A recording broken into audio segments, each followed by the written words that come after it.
Welcome back to my YouTube channel and podcast, Wonders and Miracles, where we get to celebrate miraculous moments in everyday lives. I'm your host, Liza Lawrence, and I'm so happy to have you join me today as we talk with Paul from Idaho. Now, I met Paul years ago at a gathering called Rabbit Stick, which is such a fun gathering with so many interesting people around the world talking and sharing about primitive skills. But this year it was really fun. As we were chatting, Paul shared with me that he has had a near-death experience, and I always love near-death experiences. And I was really honored to hear his story and invited him on to the podcast today. So, Paul, I'm grateful that you're here, and I'm excited to have you share this story with us. Before we jump into this episode, if you love miracle stories and want to hear more, hit the like and subscribe button so you can catch all the inspiring and uplifting episodes of real people sharing real miracles. So, Paul, thanks for being here, and go ahead and tell us your story, the details of what happened, and some of your backstory, why this was impactful for you. So I'm going to pass the mic we're sharing our mic today, so I'm going to pass the mic to Paul. Hello, and thank you. Whoa, where to start? Where to begin? That's always the question. My dad was in the military, and he was from a little small town in southeast Idaho, Bennington, Idaho, which our great-grandfather settled. My mom is actually from Rexburg. She grew up here. And so I have lots of relatives here. I was raised in the military. Dad was in the Air Force. I have a brother and two sisters. When I was younger, my mom and dad divorced, and my dad basically got custody of us. He was in the military. You know, in the 60s, you get 4 children. So as a man, it was unheard of. During the time we were living with Dad, I lived in Alabama during the civil rights marches, during the 60s, and we lived in Montgomery, and you know, the marches went pretty close to our house, and I was in the 2nd grade, and I really didn't know what was going on. But anyway, so through a series of events, my father was trying to retire from the military, and he'd been to Vietnam, and he'd gotten back, and that's when my parents divorced. So he was trying to get out so he could teach college. He had a master's degree. He was a writer. So he ended up having a heart attack. And when that happened, I have an uncle that lived in Montpelier, and they decided that if anything happened to my dad, that we would move in with my uncle. So Dad had another heart attack. And so that was in June, the end of June, and we were uprooted from Montgomery, Alabama to Montpelier, Idaho. I was 11, Greg was 13, Jan was 15, and Charlotte was 17. Now, my uncle had 4 boys, Steve, Glenn, Jeff, and Scott.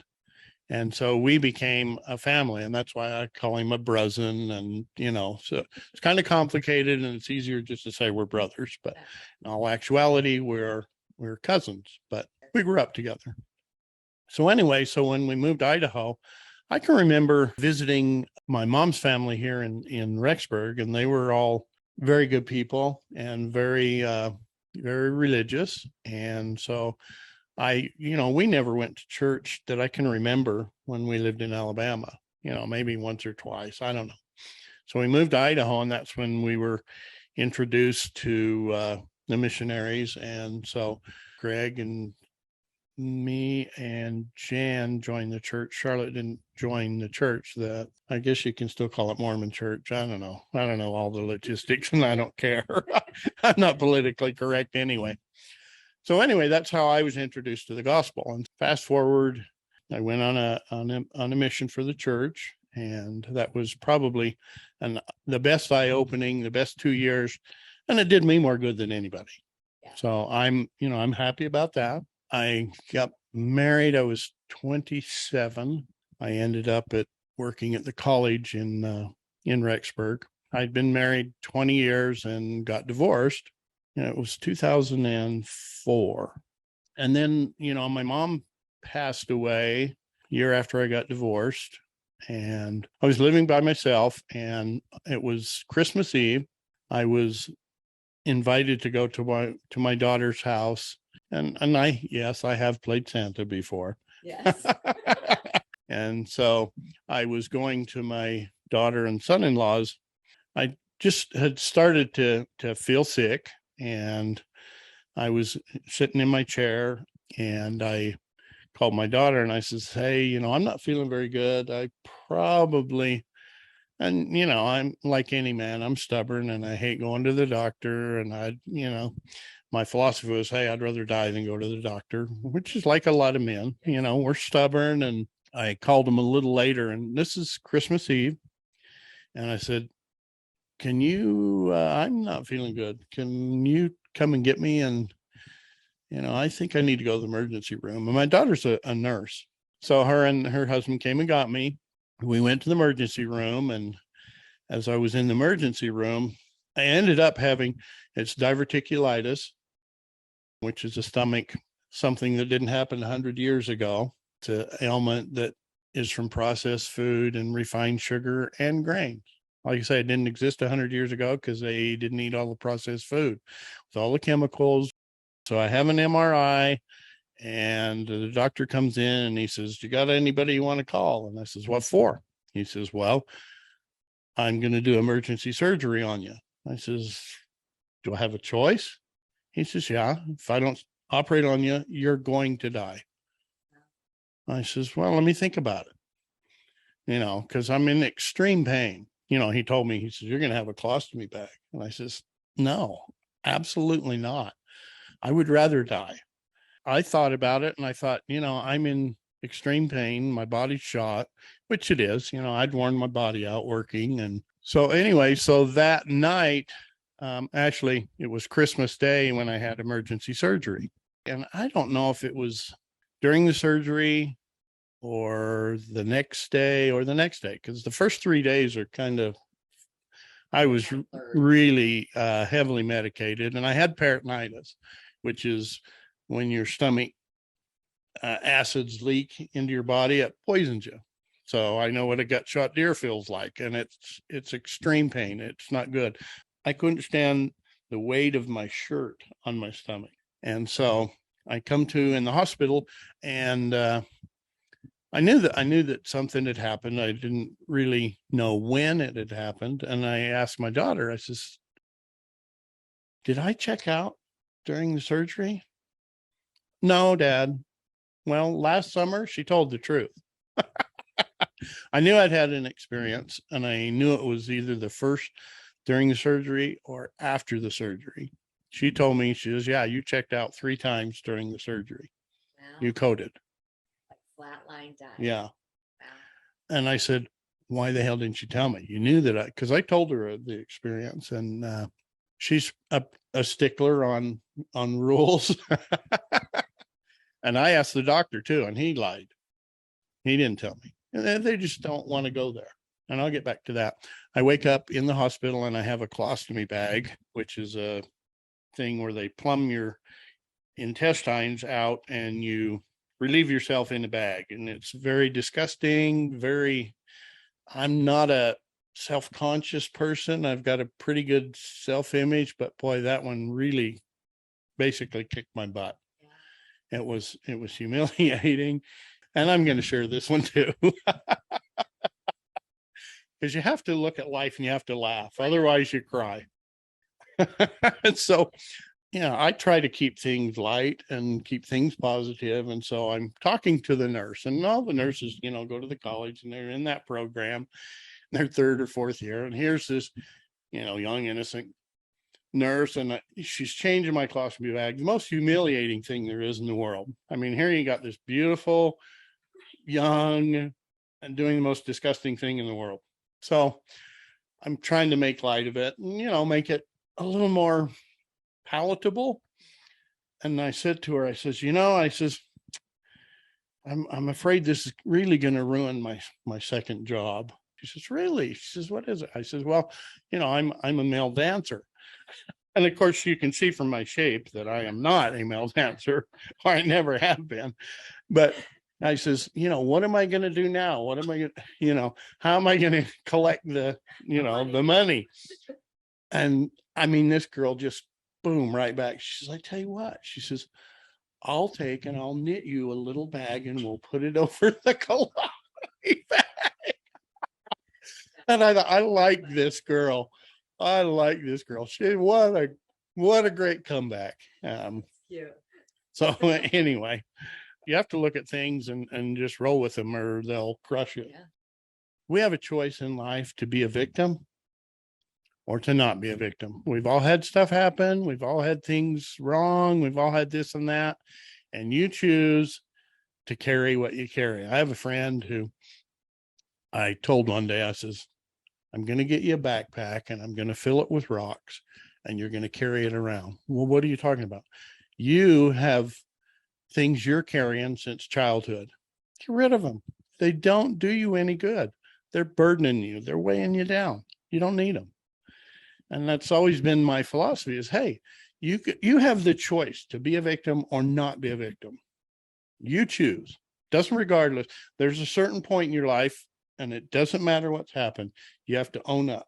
I totally agree with you. And the work I do with people is to help them unburden that, take the rocks out of that backpack, because it is important that we aren't carrying around that weight forever and we grow out of that victimhood. So I totally agree with you. Yep.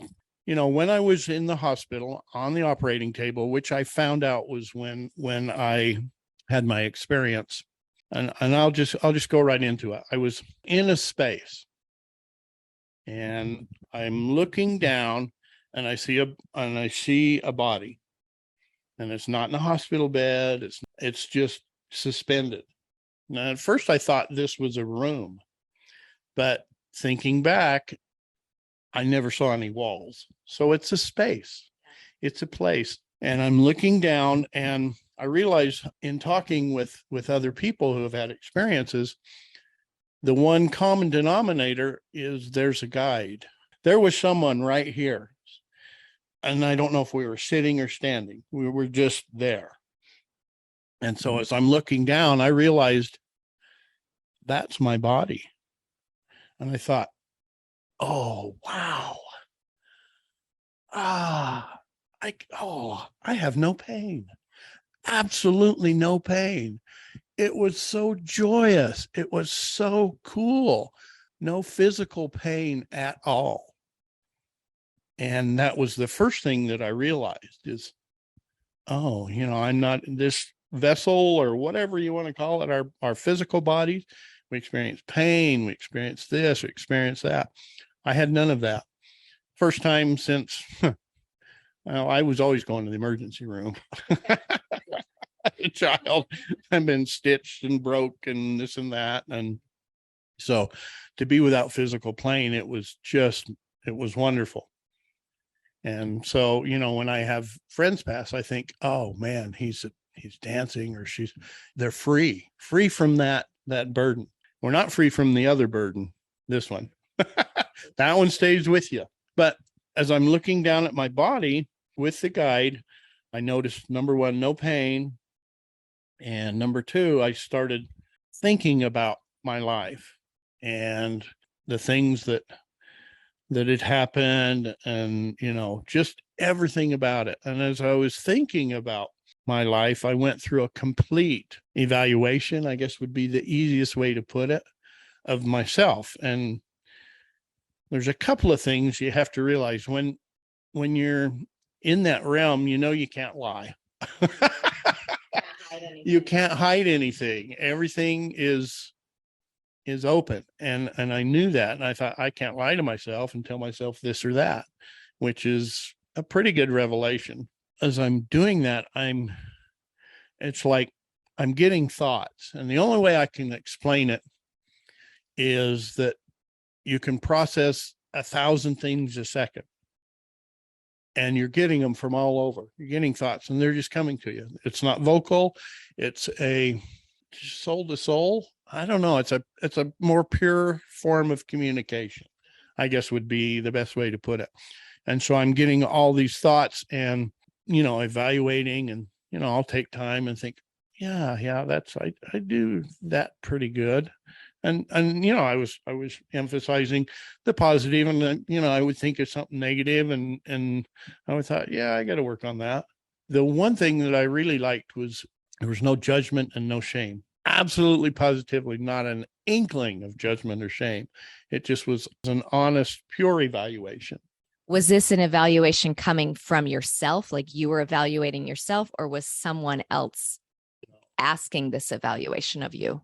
Yeah, this was a total self-evaluation. And as I'm sitting and mulling all that over in my mind and thinking about it, I thought, wow, that was really cool. I can't explain how refreshing that is. And I think, we do a lot of things to get to that space. You can call it prayer, meditation, appreciation that will get us to that space. And it needs to be a private space, secluded. It could be in the house. It could be, I notice when I'm out in nature is when I feel closest to everything. And so I'm thinking of all these things and thinking, wow, that was cool. I'm really appreciative of that. And I didn't put it together that I'm actually out of my body. I knew it because I could see my body, but I didn't totally realize it. I don't know how to explain that either. As I'm thinking on that, I don't know if I moved or I went to another space, another dimension. I don't know. I think, and this is my personal philosophy, is the world is dimensional. And I think there's spaces, where's heaven? It's right here. Where's hell? It's right here. And those of you who have lived life have literally lived through hell and heaven. And it's right here. We don't have to go anywhere. We don't have to do anything. We can experience those things right here. So I'm pondering and thinking about that, and something changed. I don't know what it was, but I knew it was different. And I'm surrounded. I never saw a face. I never heard a voice. And this is both people living and deceased that I'm getting thoughts from. I don't know how to explain that one either, but I'm getting thoughts, and these are, people, and it had to have been, ancestors. I'm getting thoughts from all them, and they're positive thoughts, and they're things about me that they appreciate and point out. And I don't know if this was a millisecond, because there's no time. There's no time in that space. Time means nothing. So it could have been boom or 20 minutes. I have no idea. And I don't care. I don't recognize any faces. There's just images. And the thoughts, once again, are coming in from all around me. And I think it's a circle, but I don't know that for sure. And I can feel and process. It's amazing what you can process. That's so cool. That's the way it is. And there's no vocalization. It's all, and I call it spirit to spirit. I don't know how else to explain it. I recognized who it probably was from, because those living, I knew there was a couple of communications from living people, and I knew who they were. Never saw a face, never heard a voice, but I just knew, okay, that I know that was from that individual. As I'm processing that, and once again, no time, I have no idea, I go to another, something is different. That's the best way to put it. I don't know if it's another space, another place, different dimension, who knows? But in this space, I'm in the room with Jesus, with the Savior. And I know a couple of things. Number one, I can't lie. And I knew that, he knew me. And I'm feeling unconditional love, not an ounce of judgment, not an ounce of shame. Judgment, I've heard shame is the lowest vibration there is.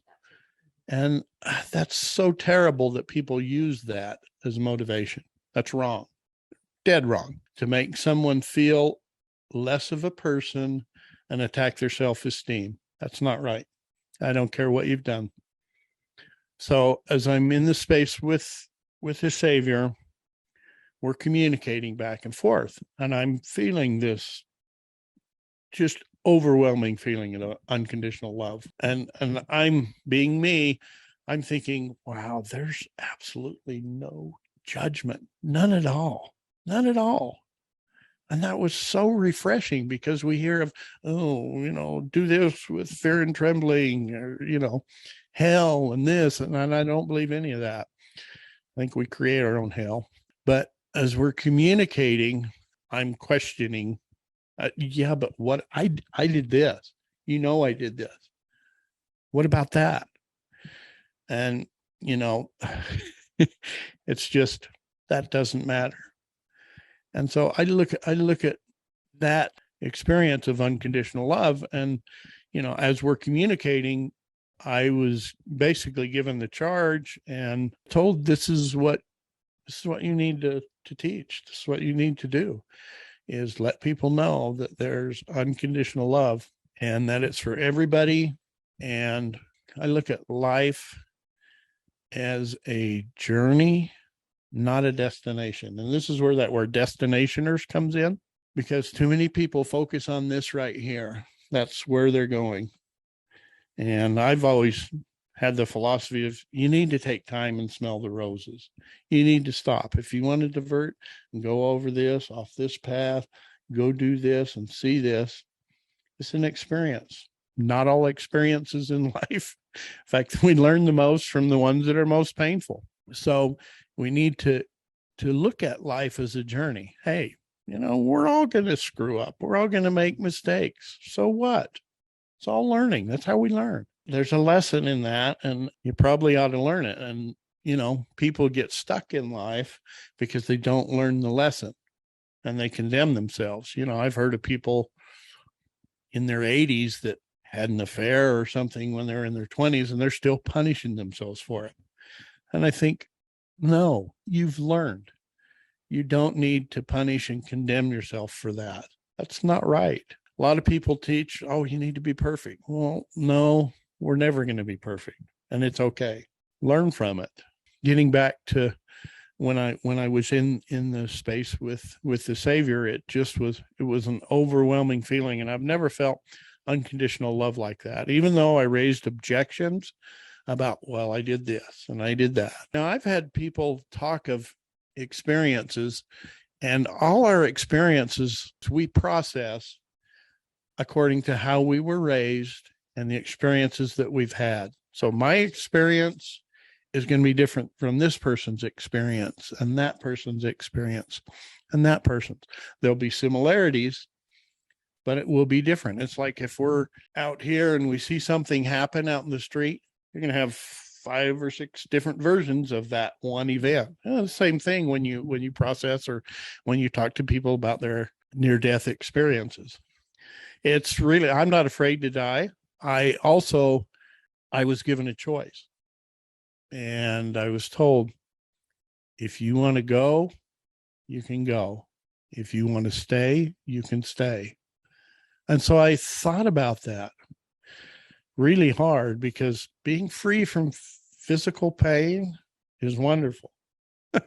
I live in a constant 3 or 4 pain, but I was given a choice to stay or to go. And so as I was thinking about that, I thought, I've lived a good life. I've had a lot of experiences. I've learned a lot of things. And being pain-free is really, that's a big bonus. But then I started thinking about my kids and, grandkids to be, and I just thought, no, I think I'm going to go back. And I knew that life in ways was going to suck. It was not going to be easy. I wasn't shown the extent of it, or maybe would have changed my mind. Do you think heaven ever tricks us by doing that? Like, I'm not going to show you what's in store. You can just choose. Yeah, definitely. Yeah, it's like I say, I knew that I didn't know specifics, but I just knew, okay, if you go back, you're going back into this situation, and it ain't going to be pretty. And I had 6 major surgeries in 5 years. Basically, you just kicked my butt. I couldn't work. I knew I couldn't work. I couldn't do my job. And that was 2005. So I've got 17 years added on, a bonus. And, I look at that and I think, yeah, it's been worth it. Because I I know there's nothing to fear in the next realm and the next life. And that's why Sheldon has written a book about afterlife experience, which is phenomenal. Total new twist, new ideas. I loved it. It's so wonderful because it talks about choices and decisions and things that we go through and things that we carry. And I love that perspective. It was wonderful. So my husband, Sheldon, is sitting in the room as we're talking. So that's what Paul's referring to. So Sheldon's book is called Hearts of the Fathers. You can find it on Amazon, but it's a journey of a man after he dies in the afterlife. And it really is a beautiful book. So it's totally different than anything you've ever read. And it gives you different perspectives that I'd never thought of. And I thought, wow, it makes sense. It feels right. And I mean, there's a lot of speculation on what's going to happen in the next life and this and that. And, it's nothing to be afraid of. When someone passes away, we mourn their passing, but I know that it's not something to fear. And there's things that are worse than death. I'll put it that way. Well, any questions or comments? So would you say your biggest lesson, like your biggest takeaway, was understanding that it's not God that's judging us, that it's ourselves? Yeah, the unconditional love is what the Savior has for us. I think we, number one, are our own worst critics, and we're hardest on ourselves. If I had a friend who'd done what I'd done, I would forgive him in a millisecond. But we condemn ourselves and don't give ourselves the same grace that we give others. And we need to do that. Number one, forgive yourself. It's the only way to move on. It's like carrying the backpack of rocks. We need to free ourselves of the negative things. If something isn't doing you any good, get rid of it. Focus on the things that matter. And, basically the only thing that matters is family. And being unconditional to others doesn't mean you have to, the forgive and forget. I don't think you have to forget some things. I think you need to forgive for yourself's sake. I remember it was a lady who had been in the prison camps like Auschwitz, and she had been in a meeting and one of the guards was there, and she knew right then and there she had to forgive him in order for her to progress. Wow. That Corrie ten Boom story, that's one of my very favorite stories. It's in the book called The Hiding Place. But she, was a prisoner and he was the guard. But what was fascinating about that too is she prayed for help to forgive the man.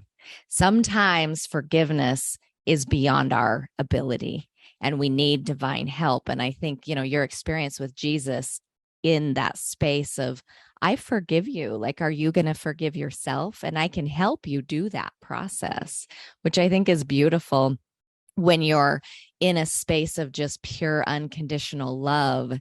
I think we have a higher perspective of understanding how that works, how to forgive ourselves. So I think it's a beautiful experience that you've had. Oh, I'm thankful that I had it. I don't care what you call it. There's something that's beyond us.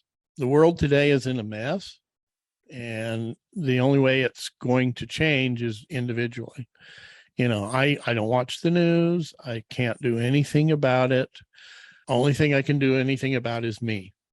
And that's where it has to come from. And it will be a revolution of that. And it's going to come from individuals that are doing, positive things that will help. I just wanted to touch on the rabbit stick gathering. It's a primitive skills gathering. I basically went there in 1995, was my first one. And I found like-minded people, people from all walks of life, all mannerisms, and they're together to share knowledge. It's the only place that I know of that you can have world-renowned people teach without being paid. They come of their own free will. They share knowledge. Knowledge is like a river. It needs to be shared. And that's what that is all about, is learning and sharing knowledge And it's done we camp out. Like I say, it's like-minded people who are helping people to become their better self. And that's why I go. So I'm putting a little plug for that. Yeah, I love Rabbit Stick for that. There's a feeling there of communion, once again, and cooperation. We're here to love and help each other rather than compete with each other. Yeah. And I feel like that's probably one of your messages too from your near-death experience. Without the judgment and shame, there's no earning competition to be better than others, or if you're better than or less than, like that comparison feels like it goes away. And I love your journey analogy. We're all on a journey, and the individuality of that, your near-death experience is going to be different from somebody else's near-death experience because we have individual journeys that we're on. And so I love gatherings like that with any like-minded people that are on that journey and understand it. It's a community rather than I'm going to beat you or I'm better than you, I think. Well, Paul, thank you so much for sharing your story, your journey through life. It sounds like you've been through a lot of great experiences. And this near-death experience really, I think, in what ways did it shift your life? Did it shift you, your perspective, your life experiences? I think maybe it did shift in some ways, but can you share with us some of that too? Yeah, it definitely changed me after it happened. After I got out of the hospital, I basically called my kids together and I shared individually with each one, what had happened, my feelings, and just, let them know, as far as anything structured, I knew that there are structures that really, I'll just put it this way, anything that brings you closer to being a better self. And, I was raised a certain way, so I connotate this experience in the way that I was raised. I don't need a structure. I don't need a building, or I don't need anybody else to tell me that this is the way or this is the path. I can learn that and do that on my own. That was probably, I had one individual ask me if it made me want to go to church more. And I says, no, actually the opposite. It is what it is. I don't know how else to explain it. Now, my experience is going to be different than I've talked to other people about their experience, and I've learned things from their experience. It's the journey. It's the learning and the journey that's important, and helping others on their journey. If we can do that, then do it. I love that. I know I've read so many near-death experiences, and I loved one particular said, whatever he was asking, what's the correct church, looking for religion. Mm-hmm. And his spirit guide said, whichever one brings you closest to God is correct. And so what that looks like for people could be different, right? It could look very different for you. It sounds like stepping away from your, childhood religion, perhaps, and not that you've stepped totally away, and someone else might come back to church. You know what I mean? Like it could be quite different. And I think we need to give room and space and that unconditional love without judgment for people as they're on their journeys, as we journey through life, and offer that space of love. That's absolutely true. And being able to, accept other people's beliefs, it's like I say, we can have the same experience and we take a different value from it, or a different lesson from it. Well, this has been a great conversation. I appreciate you sharing your story. And I loved when you shared it with me at Rabbit Stick. And I just think miracles are amazing. And when God touches our lives in really profound ways, I just love stories like that, because I think it happens a lot and we don't share that enough with each other, these divine experiences and the lessons we've learned. So thank you so much. At first I shared with just my family and, really close friends. And, I will share it if I'm given in the right circumstances. And if the time is right, I have no problem sharing it, but I probably should be a little more vocal about it, because we can help each other. I have a friend who's a sculptor, and one of his mantras is lifting the human spirit. he has gone through some horrendous things, which gave him every right to be a loser. And he's chosen to not be that way. But he was actually doing a sculpture of my daughters, and we were down in Springville, Utah, in Arts in the Park, and you got all these famous artists. In Springville's kind of an artsy place, and he's doing a sculpture of my daughters, and a guy walks up to him and says, "How long did it take you to do that?" He looked at the guy and he looked at the sculpture and he says, "All my life." And I thought, good answer, because when you do something, it's taking you all your life to do that. And that just is such a great way to explain learning and progression and this and that. And so I've used that. Well, this has been cool. I was a little nervous. I'm not used to doing structured things. I do better by a campfire. But I hope that this will help someone on their journey. We're in this together for a while. Anyway, well, thank you. Well, thank you so much. This was wonderful. You did a great job. I couldn't tell you were nervous, by the way, but I know it is easier to just casually talk, right? Yeah. But thank you for sharing your story. And I know it will benefit people that listen and hear it. So thank you. Thank you. Thank you so much for listening to this miracle story. Please subscribe to my channel if you liked it. You can also find me on iTunes, Stitcher, Spotify. And remember to notice and celebrate miracles everywhere, because the more miracles we notice, the more miracles happen.